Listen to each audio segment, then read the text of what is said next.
Tonight on Primetime Politics, defending the response. We've continued to work with independent commissions like the public inquiry to get to the bottom of it. The Prime Minister is pushed once again on foreign interference, forced to answer questions about the NSICOP report that accuses him of acting too slowly. Coming up, we will speak with former CSIS Director Ward Elcock about that report and examine its recommendations. Also, hi, I'm Don Stewart. I'm Leslie Church. For decades, the riding of Toronto-St. Paul's has been a Liberal stronghold, but that could change on Monday. The Toronto Star's Tonda MacCharles will talk to us about how things are looking ahead of the by-election and what a loss would mean for Liberal hopes in 2025. And increasing competition in the skies. We'll tell you what Ottawa is doing to address the issue. This is Primetime Politics. Hello, everyone. I'm Michael Serapio. Well, this last sitting week of the spring is looking a lot like the first week of the new year. The Liberals facing tough questions about foreign interference and what the Trudeau government did or failed to do to protect Canadian democracy. For 3 months, his Prime Minister has known about serious allegations that parliamentarians are knowingly working with foreign governments to undermine our country. Yet we don't know if he's had a single conversation with any member of his caucus. And the Conservative Party leader doesn't even want to know about serious allegations of foreign interference that directly impact their party. Why do both of these leaders put the interests of their party in front of our country? Mr. Speaker, all parliamentarians in this House know how important it is to protect our democracy from foreign interference. That is why we've been working together, whether it's on a National Security Committee of parliamentarians that we created over the objections of the Conservative Party, whether it's through strengthened mechanisms within our national security universe, but also through election interference monitoring by top public servants. We have taken more actions on preventing foreign interference than any other government, and we've continued to work with independent commissions like the public inquiry to get to the bottom of it. And of course, the latest round of questions sparked by that report tabled 2 weeks ago by the National Security and Intelligence Committee of Parliamentarians. That committee sharing their findings and a list of recommendations. To talk about this, we are now reaching out to Ward Elcock, who served as CSIS Director for 10 years from 1994 to 2004. Mr. Elcock, thank you for joining us. Pleasure. I want to begin here with really what's happened in regards to the NSICOP report in the last 24 hours, specifically Elizabeth May, the Green Party leader, who, as you know, is calling on all party leaders right now to review the unredacted report together and formulate an action plan to deal with foreign interference. What do you make of that call? Well, it's more mature than most discussions on national security issues in Parliament. It's a more mature level than most such discussions. I think it makes some sense for the party leaders to have a discussion. It's hard to see how to resolve this issue unless they do. The idea that you can simply release the names of the individuals involved, or anybody can release the names of the individuals involved, is pretty ridiculous. It wouldn't be in accord with the normal way in which we proceed.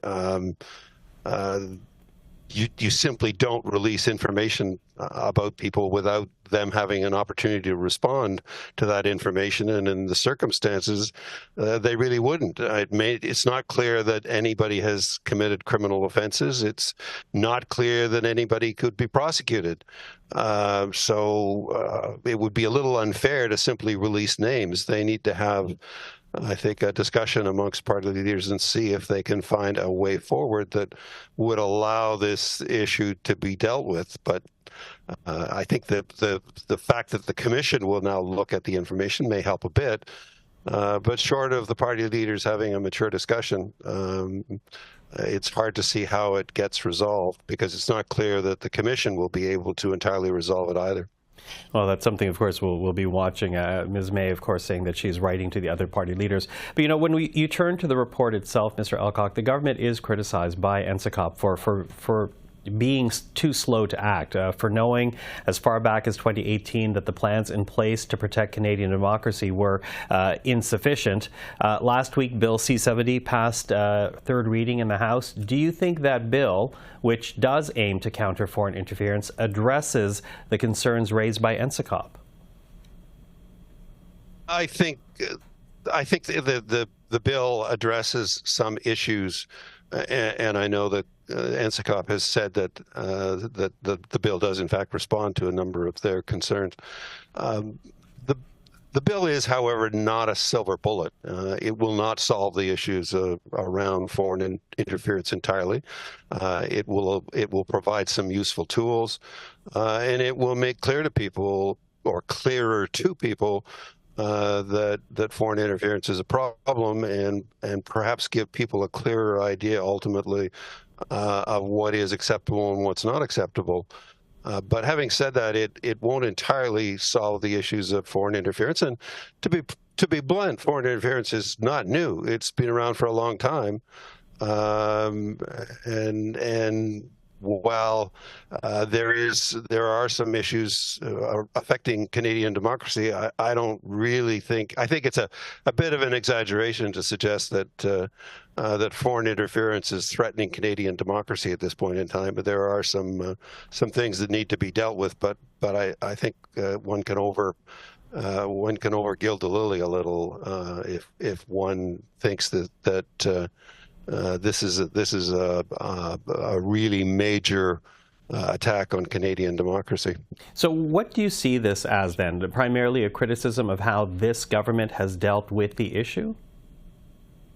Well, I think it is inevitably a criticism of how this government has dealt with it. But I would say that you could say the same thing of many other governments. It's not so long ago that there have been other issues of foreign interference and other incidents of foreign interference in Canada. Some of them serious, some of them less serious. The problem with foreign interference and the kind particularly that has got people exercised at this point is that unless you know the facts, it's not actually clear that there has been anything that violates the criminal law, or that you could prosecute anybody in respect of any of the activities that have gone on. We simply don't know all the details. So everybody is building castles in the air, frankly. Building castles in the air, although we have heard from diaspora groups who have expressed their concerns and given testimony of being harassed by foreign actors. That is another issue, and that is not one of the issues that this bill or the current discussion really will deal with at all. That is an issue that has been there for a long time, and successive governments have done little about those issues, frankly. But those issues are also hard to do things about.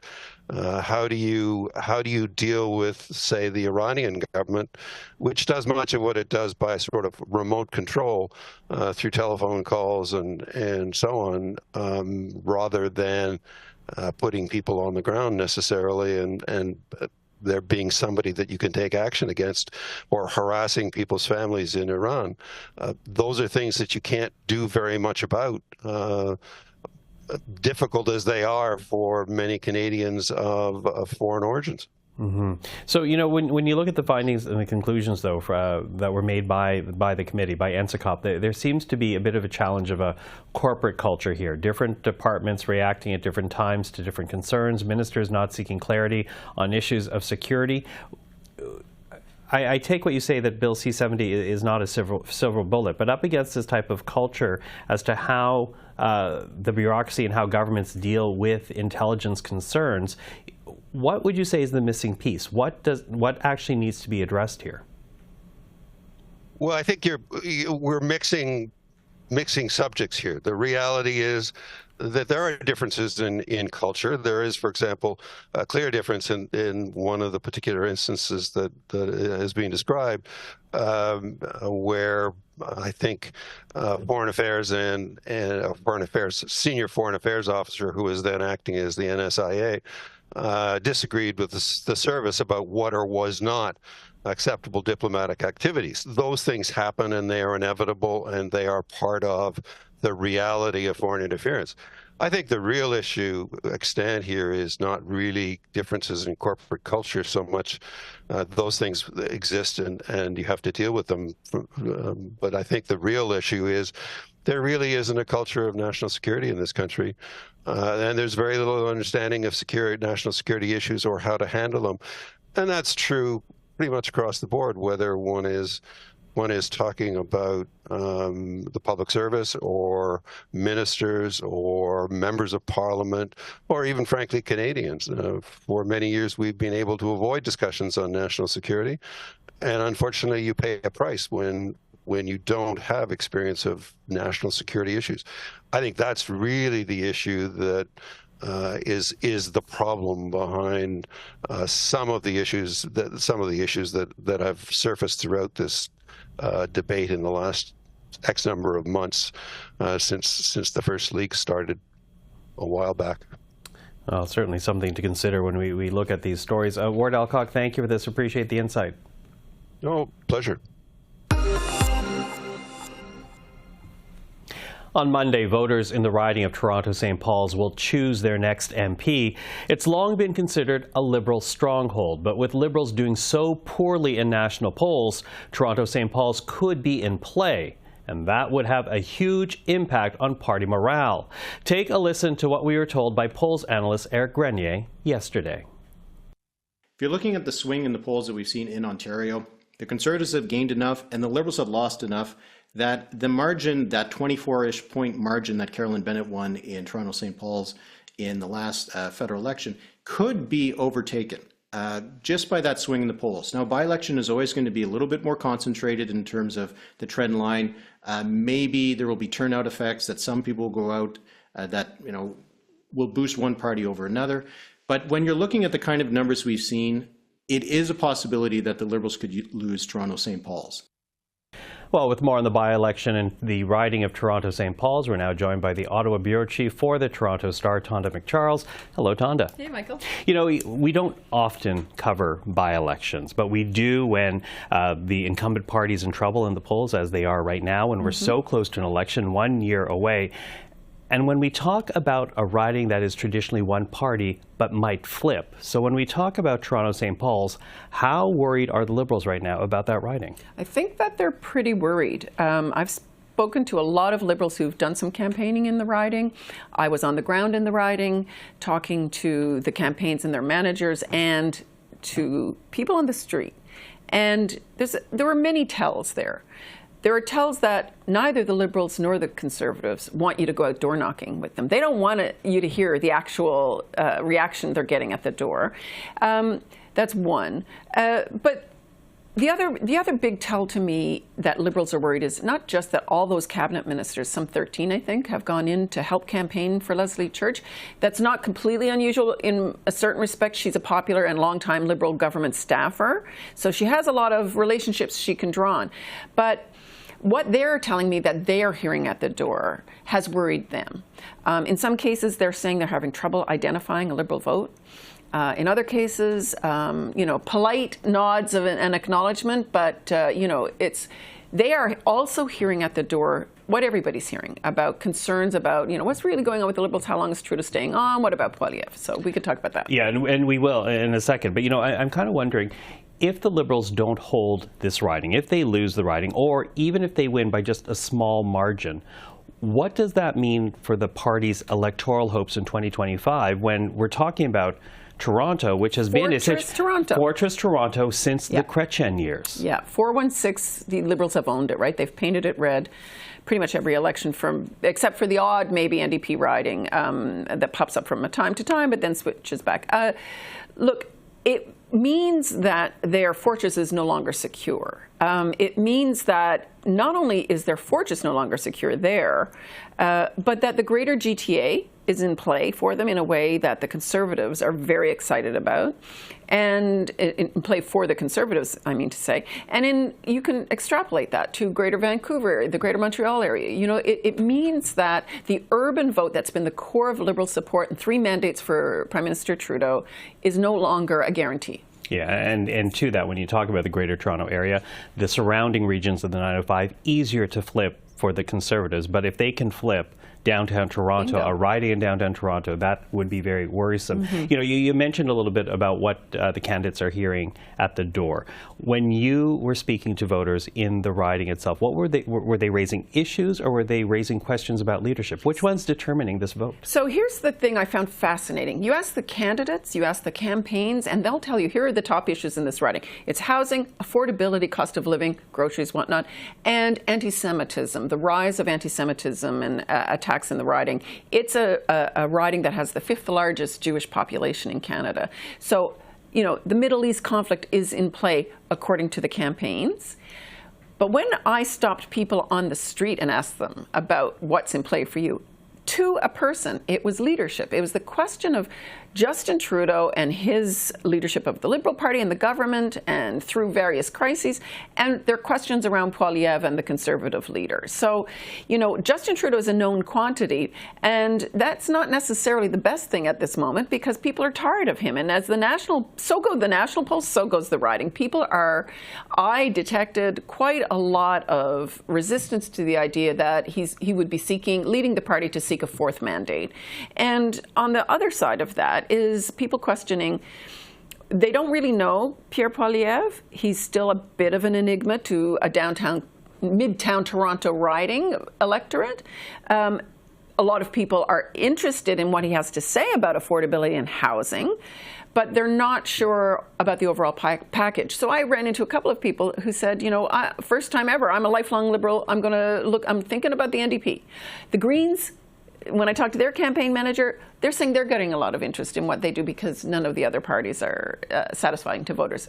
I think the leadership question is in play to a greater extent than perhaps the Liberals like to say it is.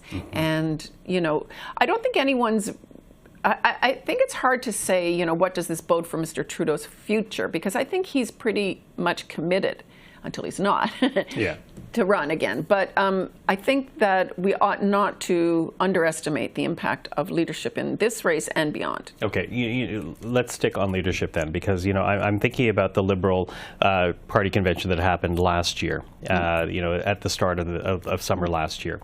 And when I was speaking to Liberals at that convention, they were very clear, even though they knew that it would be hard to get an electoral win, because historically, you know, prime ministers don't stick around this long and trying to essentially get a 4th mandate.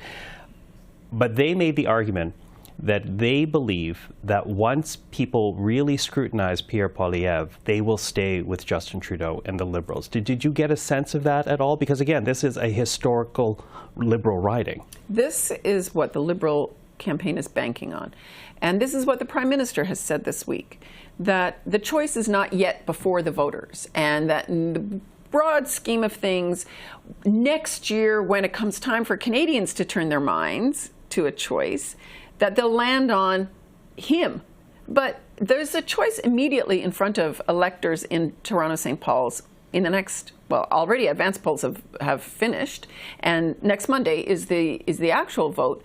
But that immediate choice is going to not just be an opportunity for voters to send a message to Trudeau. It's going to be a message to his Liberal caucus and cabinet colleagues.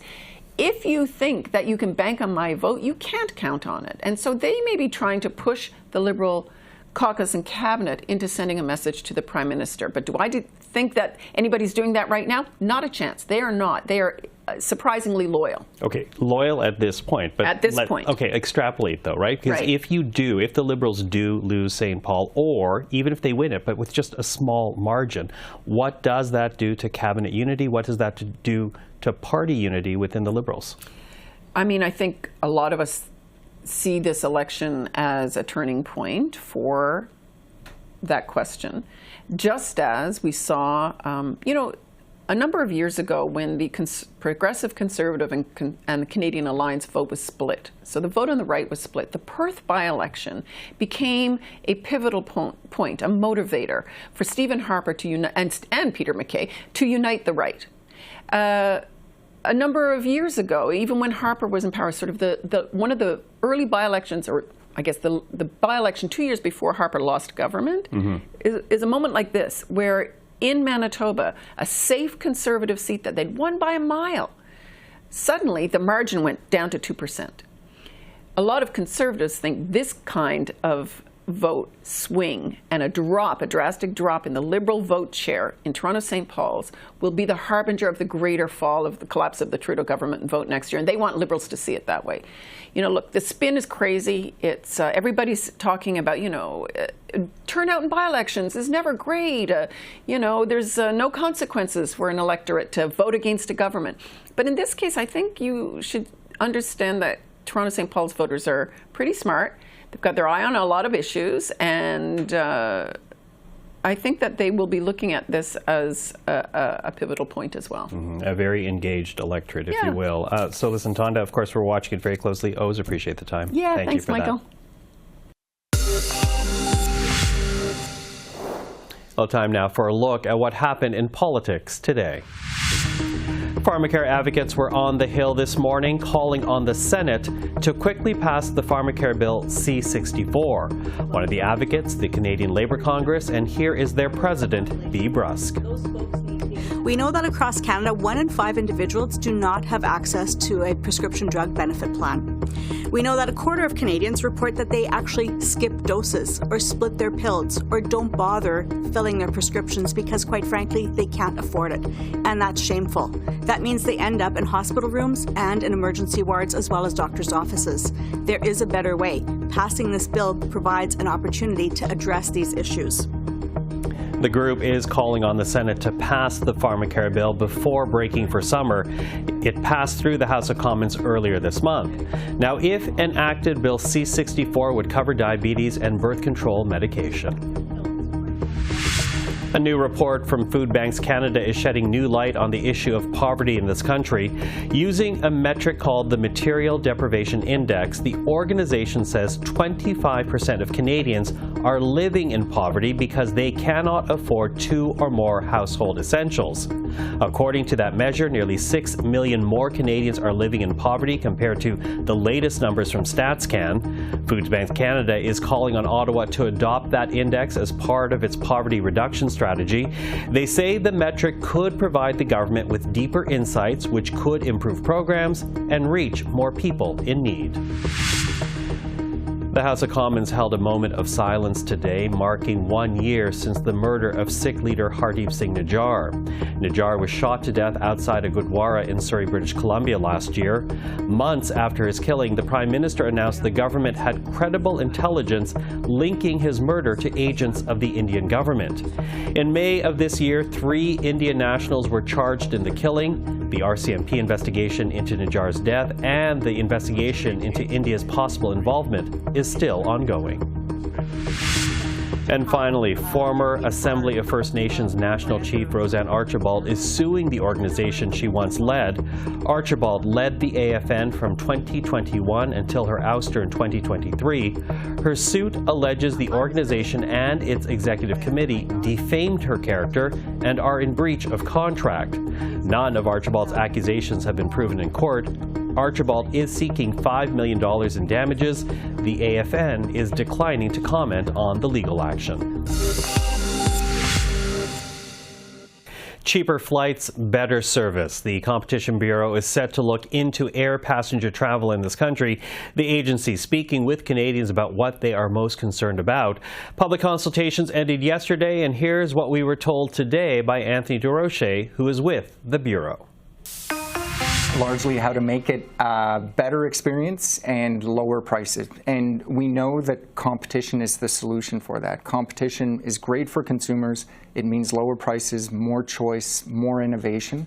We've heard from a lot of Canadians. The consultation closed yesterday, as you said. We've heard from over 1,000 Canadians, some with tangible ideas for the parameters of our study. What are some of the issues we've looked at? So we've heard a host of issues, and really we're at the stage of our work right now where we're going to hone in, analyze everything we've received, and really try and identify the most meaningful areas for our review to make sure it provides the most value for Canadians.